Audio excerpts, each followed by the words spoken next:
Hello, welcome to today's video.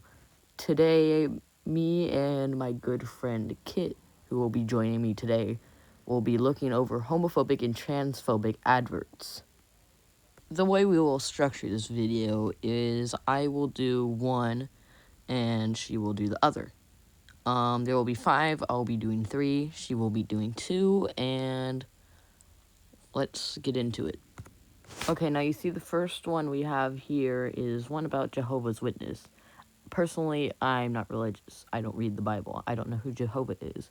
But essentially, I'm pretty sure this is about marriage and, they're going to say about something, it being only a man and a woman. So, I don't know, let's watch it. It's kind of long, so I will be cutting in between to talk about it.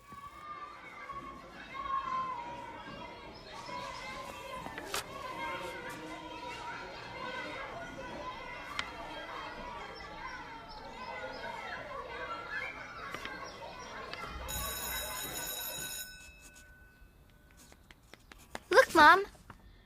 I drew our family in school today. Oh, wow. I didn't have time to finish Caleb's face. Carrie drew 2 mommies. She told me they're married to each other. My teacher says that all that matters is that people love each other and that they're happy.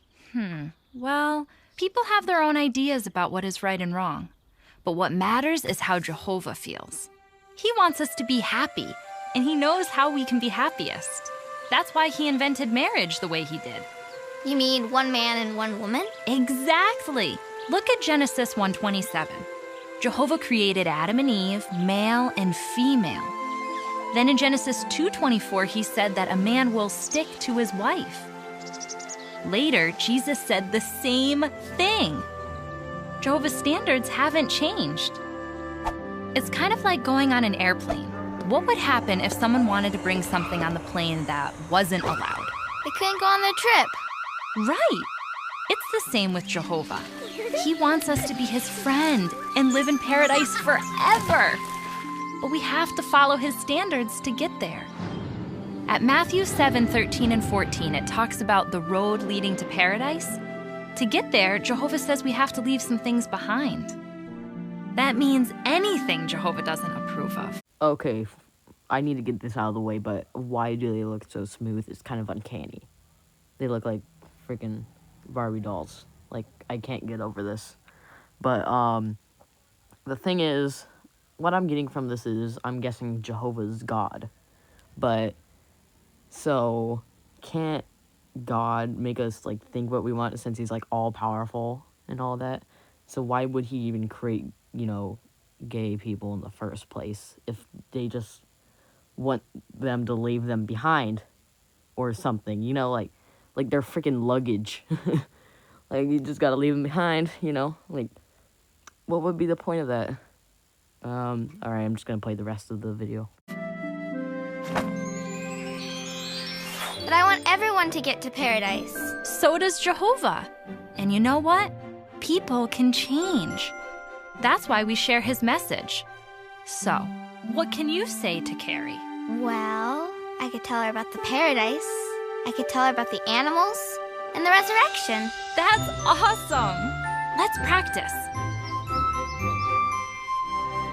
Yo, wait, hold up. So you're telling me she's just gonna go tell her friend that, like, hey, since your moms are married, they can't go to heaven. They have to leave each other apart or else they can't go to heaven. Sorry. Like, what the hell? Okay, this next one, Kit is gonna do, so I'm gonna go ahead and, play the advert real quick, and she's gonna go ahead and provide commentary afterwards.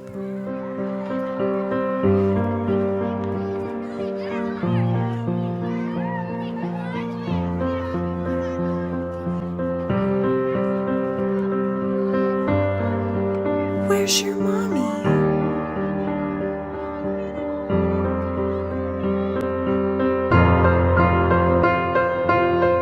Is marriage about what adults demand or what children need? There's no proof or evidence, well, those are the same thing, but there's no evidence to support the claim that two men that are in a relationship cannot support a child, but as long as the child is getting love, support, shelter, food, and water, and all of the needs are met, then they should be able to keep the child safe, and there should be no problems. It's commercials like these that get people scared on if gay men or gay women or NBs can even have children, because they think that the child won't have the parental figures needed, which many people don't grow up with the right parents. I haven't, so yeah. You can do very good without the traditional one dad, one mom parent.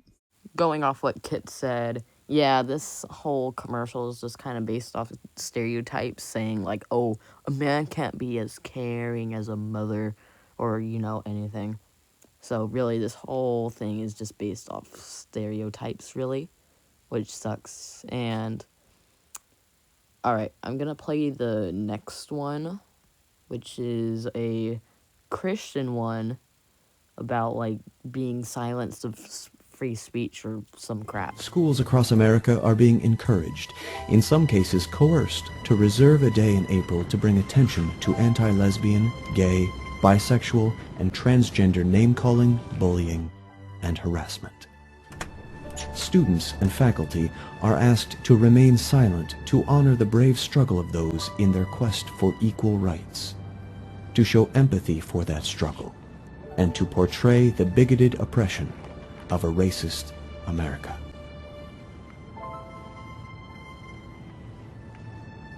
As you can see, this teacher is putting duct tape over this child's mouth. This is really wrong. Not the duct tape part. I mean, it is. I mean, it's all faked. But, saying oh no, we're not allowed to say hateful slurs or terms anymore. We have to actually pay respect to these people. Oh, it's like silence of free speech or something. Here, I'm gonna say what a YouTuber I watched, Jamie Dodger, says.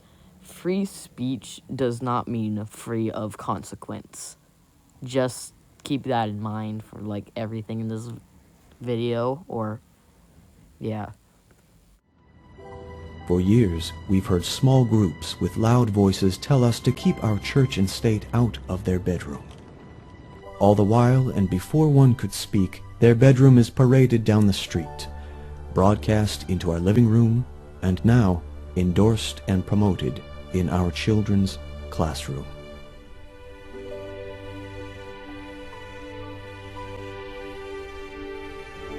The homosexual agenda has been carefully crafted and packaged to change the way Americans think about homosexuality. First, claim to be a victim. Yeah, obviously I'm not going to play the full clip because it's super long, like 6 minutes. So maybe I'll link it in the comments. But no one is telling your child to be gay, or if it's like, it's bad to be straight. If anything, some schools are telling them it's bad to be gay, but yet that's okay, because you're straight and it's fine.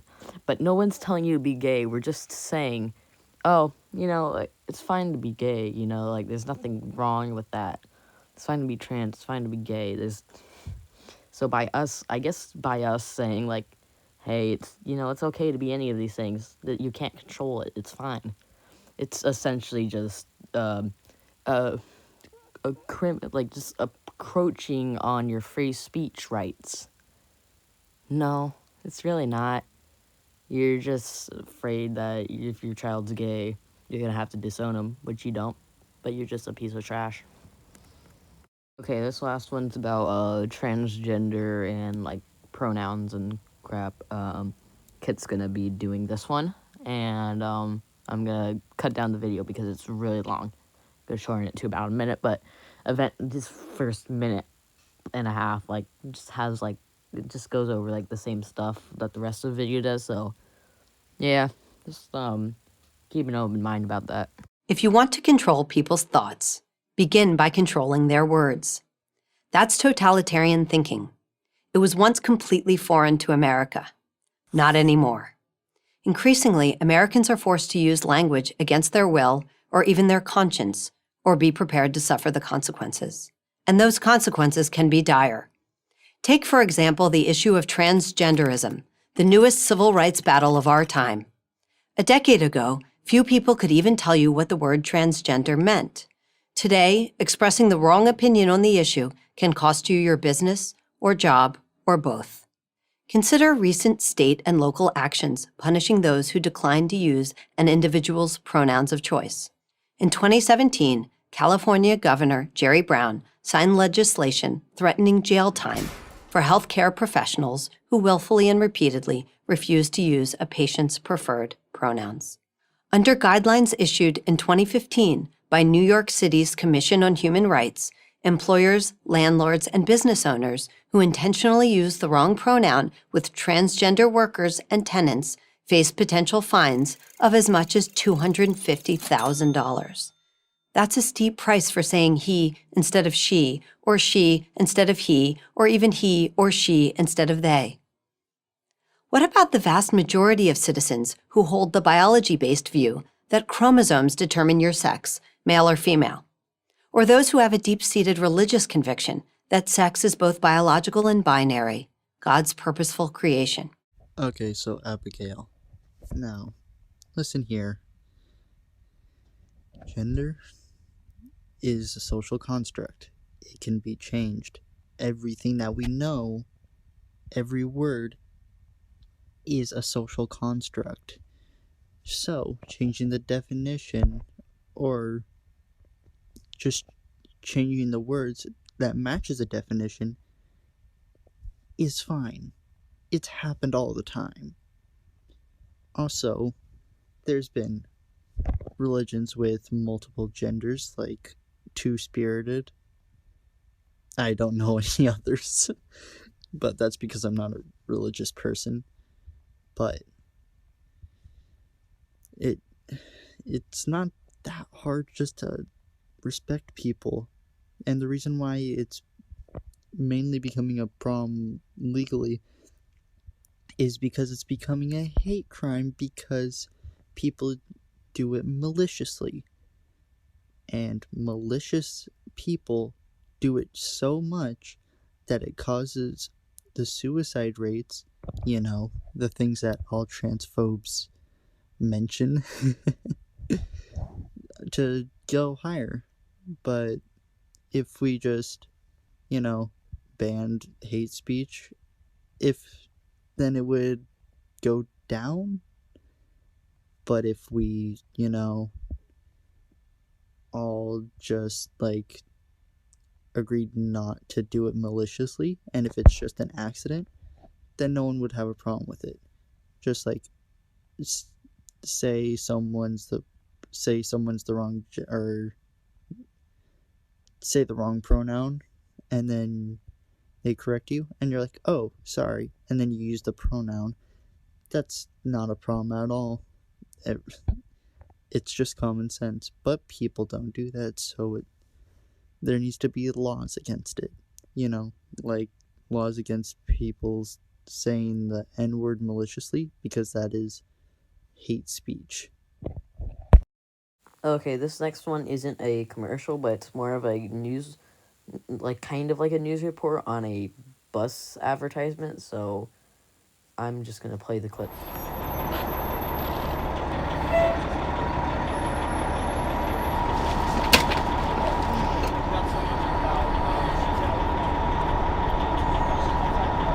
We're out here today just trying to convey a message that this debate over LGBT issues, transgender bathroom policies and the like needs to be conducted in a respectful way on both sides. We call for an open conversation and a civic debate in society where we respect the views of those that disagree with us and don't try merely to silence them as unfortunately we have seen happen already on our bus tour with acts of vandalism. Okay, hold up. Let's read what this bus says.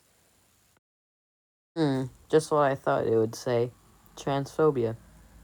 Got it. Transphobia's got to go. Hey, hey, ho, ho.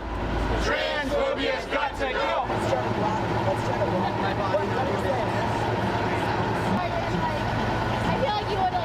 Okay, so like, there's more to the video. This is all I'm gonna show, but it's not really important. This is like the only like important part. But okay, so I like how this guy says like vandalism, and then literally just shows like a little mini protest outside the bus. But the thing is, he says a respectful argument. How in any way is just like slapping your crappy beliefs on a bus and driving around saying, hey, yeah, I'm gonna invalidate you, a respectful argument at all. You know, I mean, I get how you're not like you technically are bashing us, but you're not bashing us for having an opinion, but you're, bashing us for being us, essentially. Oh god, this video is getting very long. Alright, I think I'm gonna wrap it up for today. Kit, say bye. Please comment, like, and subscribe. Goodbye. Okay, well that was it for this week's video, and I'll see you next time.